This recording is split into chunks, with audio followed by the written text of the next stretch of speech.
तो गाइस सबसे पहले हम जाएंगे गूगल क्रोम पे या कोई भी ब्राउज़र जो आप यूज़ करते होंगे।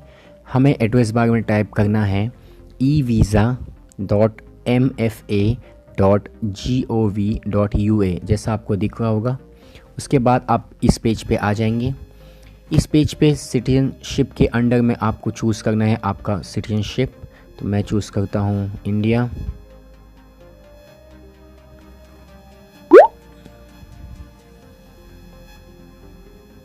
उसके बाद आपको चूज़ करना है पर्पस ऑफ ट्रिप, तो आप कर सकते हैं टूरिज़्म। फिर आपको नेक्स्ट स्क्रीन पे ले जाएगा। वहाँ पे आपको या तो लॉगिन करना पड़ेगा अगर आप आपने ऑलरेडी अकाउंट बनाया होगा इस वेबसाइट पे। इफ़ नॉट देन आप रजिस्टर पे क्लिक कर सकते हैं। यहाँ आप सारी डिटेल्स अपनी भर दीजिए, आपका सर नेम, आपका नेम, लैंग्वेज और पासवर्ड। फिर आप इस पर क्लिक कीजिए आई एम नॉट रॉबर्ट। तो चलिए मैं करता हूँ।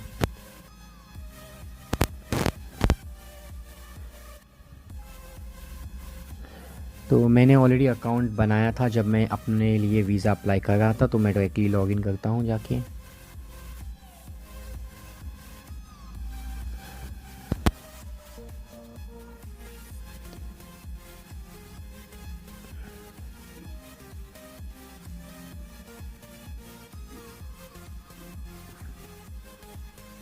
उसके बाद हमें इस पर क्लिक करना है और उसके बाद लॉगिन पे।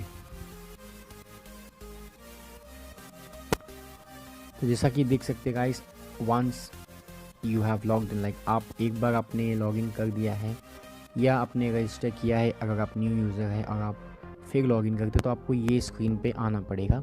अब यहाँ पे आपसे पूछ रहा है टाइप ऑफ पासपोर्ट डॉक्यूमेंट, तो आपको ड्रॉप डाउन मेन्यू में जाना है और क्लिक करना है इंटरनेशनल पासपोर्ट। फिर आप अपना डॉक्यूमेंट नंबर डाल दीजिए। मेरे केस में मैं अपना पासपोर्ट मैंने सिलेक्ट किया एज अ डॉक्यूमेंट, मैं डॉक्यूमेंट नंबर डाल देता हूँ। फिर आपको एक ऑप्शन आएगा, जैसा कि आप थोड़ा स्क्रॉल डाउन नीचे करेंगे तो उस ऑप्शन पे आपको क्लिक करना है और उसके बाद आपका एप्लीकेशन नंबर जनरेट हो जाएगा, जैसे आप देख सकते हैं। फिर आपको नेक्स्ट क्लिक करना है। जब आप कंप्लीट एप्लीकेशन पे क्लिक करते हैं तो आप ये स्क्रीन पे आते हैं जहाँ 5 स्टेप्स हैं। तो गाइस ये 5 स्टेप्स काफ़ी इजी है। फर्स्ट स्टेप में आपको आपका पर्सनल डिटेल्स डालना होगा। उसके बाद आपको आपका डेट ऑफ बर्थ डालना है। बेसिकली इस स्क्रीन पे आपको आपका पर्सनल डिटेल्स ही डालना है। उसके बाद आप सेकेंड स्टेप पे जा सकते हैं। आप पर्सनल डिटेल्स डालने के बाद आप एक और स्क्रीन पे जाएंगे जहाँ पे ऑलरेडी आपको आपका वीज़ा एप्लीकेशन नंबर मिल जाएगा। आप देख सकते हैं स्क्रीन पे EV83745। उसके बाद आपको स्टेप 2 पे प्रोसीड करना है। हमें सिर्फ आपके पासपोर्ट या जो भी डॉक्यूमेंट आपने दिया है उसका इन्फॉर्मेशन देना है। सो आपका इशू डे और आपका वैलिड अंटिल यानी कि पासपोर्ट एक्सपायरी डेट डालना है। तो मैं यहाँ पे इन्फॉर्मेशन डाल देता हूँ। अब आ जाता है स्टेप 3। अब यहाँ पे आपको अपना एड्रेस देना है। सो आपका जो रेसिडेंशियल एड्रेस, फिर यहाँ पे आपको अपना टेलीफोन नंबर देना है। तो अब हम आते हैं स्टेप 4 पे। वेल गाइस, स्टेप 4 पे आपसे पूछा जाएगा some details, like some basic details, जैसे कि नंबर ऑफ एंट्रीज। तो यहाँ पे आपका ऑप्शन है 1 एंट्री एंड 2 एंट्री। 2 एंट्री मतलब डबल एंट्री, लाइक आपको अगर यूक्रेन में जाके फिर किसी और देश जाके वापस यूक्रेन आना है तब आप 2 एंट्री ले सकते हैं, या तो फिर आप सिर्फ 1 एंट्री ले सकते हैं अगर आपको सिर्फ यूक्रेन जाके वापस इंडिया आना है। उसके बाद नीचे ऑप्शन है वो है प्रोसेसिंग अर्जेंसी। तो इसका मतलब यह है अगर आपको बहुत ही अर्जेंट में चाहिए वीज़ा तो आप येस सिलेक्ट कीजिए, आपको 1 वर्किंग डेज में मोस्टली मिल जाता है। अगर आप वेट कर सकते हैं, नॉर्मली 4 to 5 वर्किंग डेज में आ जाता है नॉर्मली भी, तो आप नो पे क्लिक कर दीजिए।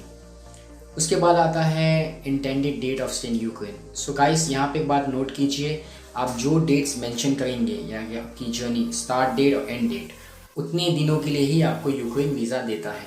मैंने 12 दिनों के लिए अप्लाई किया था तो मुझे सिर्फ 12 डेज़ के लिए ही वीज़ा अप्रूव होके मिला। तो आप यहाँ अपने जर्नी स्टार्ट डेट डाल दीजिए और फिर एंड डेट डाल दीजिए। और उसके बाद आपको जो अगला क्वेश्चन है वहाँ पूछा गया है क्या आपके पास कोई प्रीवियस या पहले का यूक्रेनियन वीज़ा है? अगर येस तो आप येस पे क्लिक कीजिए, अगर नहीं है तो नो पे। उसके बाद जो दूसरा ऑप्शन है उसमें आपकी एंट्री को लेके सवाल पूछा गया है, क्या आप क्रीमिया में विज़िट करना चाहते हैं, जो कि एक डिस्प्यूट कंट्री है, तो आप येस नो अपने हिसाब से सिलेक्ट कर दीजिए। उसके बाद जो नेक्स्ट क्वेश्चन है वहाँ पे लिखा है type of person Ukraine who invited the applicant, मतलब किसने आपको वहाँ इन्वाइट किया, किसी ने आपको इन्वाइट किया है तो आप लीगल पर्सन सिलेक्ट कीजिए, उनका नाम एड्रेस डाल दीजिए, वरना आप नॉट एप्लीकेबल सिलेक्ट कीजिए। नॉट एप्लीकेबल वो सिलेक्ट करता है जिसने होटल बुकिंग किया है, तो आप होटल का नाम डाल दीजिए, होटल का पोस्टल एड्रेस और फिर आप होटल का टेलीफोन नंबर डाल दीजिए। मैं सिर्फ आपको दिखाने के लिए एग्जांपल के तौर पे कुछ भी डाल रहा हूँ, आप यहाँ पे एड्रेस और नाम और टेलीफोन नंबर होटल का डाल दीजिए। टेलीफोन नंबर के बाद है फैक्स नंबर, मोस्टली ये भी अगर आपके पास अवेलेबल है ये इन्फॉर्मेशन डाल दीजिए, वरना आप यहाँ पे टेलीफोन नंबर भी डाल सकते हैं। और गाइस होटल का ईमेल एड्रेस भी मेंशन कर देना, और जब आप टेलीफोन नंबर दे रहे हैं तो मेक श्योर वो करेक्ट हो, क्योंकि एम्बेसी के जो वीज़ा ऑफिस वो कॉल कर सकते हैं। अब यहाँ पे पूछा गया आपके एक्सपेंसेस कौन कवर करेगा जब आप यूक्रेन में होंगे, तो फर्स्ट ऑप्शन है एप्लीकेंट यानी आप खुद, सेकंड ऑप्शन है जिसने आपको इन्वाइट किया, और थर्ड ऑप्शन है कोई थर्ड पार्टी, अगर आपकी कंपनी ने या किसी थर्ड पार्टी ने आपको वहाँ किसी काम से भेजा है तो अपने अकॉर्डिंगली आप सिलेक्ट कर सकते हैं। ये सभी क्वेश्चंस के आंसर देने के बाद आ जाता है डॉक्यूमेंट पेज। अब यहाँ जो फर्स्ट ऑप्शन है ब्लू कलर का इमेज ऑप्शन, उस पर आप क्लिक करके अपना डॉक्यूमेंट यहाँ अपलोड कर सकते हैं। बेसिकली आपको पहला डॉक्यूमेंट जो देना है वो है आपका पासपोर्ट, दूसरा डॉक्यूमेंट जो आपको देना है वो होगा आपका हेल्थ इंश्योरेंस, तीसरा डॉक्यूमेंट आपका होगा फाइनेंशियल इन्फॉर्मेशन, और जो लास्ट ऑप्शन होगा वो होगा आपका बुकिंग का फर्स्ट पेज, यानी जो होटल आपने बुक किया है। तो गाइस इसके बाद हम आते हैं लास्ट स्टेप, जो कि फिफ्थ स्टेप है। फिफ्थ स्टेप बहुत ही सिंपल है। यहाँ पे आपको सिर्फ अपना प्लेस लिखना है जहाँ पे अभी आप है, जहाँ से आपने फॉर्म भरा है। इन दिस केस मैंने इंडिया लिखा है, और फिर डेट बाय डिफ़ॉल्ट वहाँ पे होता ही है। फिर आपको क्लिक करना है नेक्स्ट। जैसे आप नेक्स्ट क्लिक करते हैं तो आप अगले स्क्रीन पे चले जाएंगे। अब ये जो पेज है यहाँ पे कोई भी इन्फॉर्मेशन अगर मिसिंग है, जैसे कि इन दिस केस यहाँ पे फ़ोटो मिसिंग दिखा रहा है, तो आपको वो इन्फॉर्मेशन फिल कर देना है, और उसके बाद आप अगले स्क्रीन पे जा सकते हैं। तो चलिए फ़ोटो मैं यहाँ अपलोड कर देता हूँ।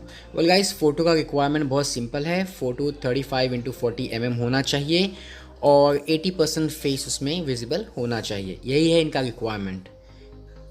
बिकॉज जब मैं अपना वीज़ा फॉर्म फिल करा था तब मैं जाके इनके ऑफिशियल वेबसाइट पे मैंने फ़ोटो रिक्वायरमेंट चेक की थी कि बिकॉज समटाइम्स फ़ोटो अगर आप सही अपलोड नहीं करेंगे तो आपका वीज़ा रिजेक्ट भी हो सकता है।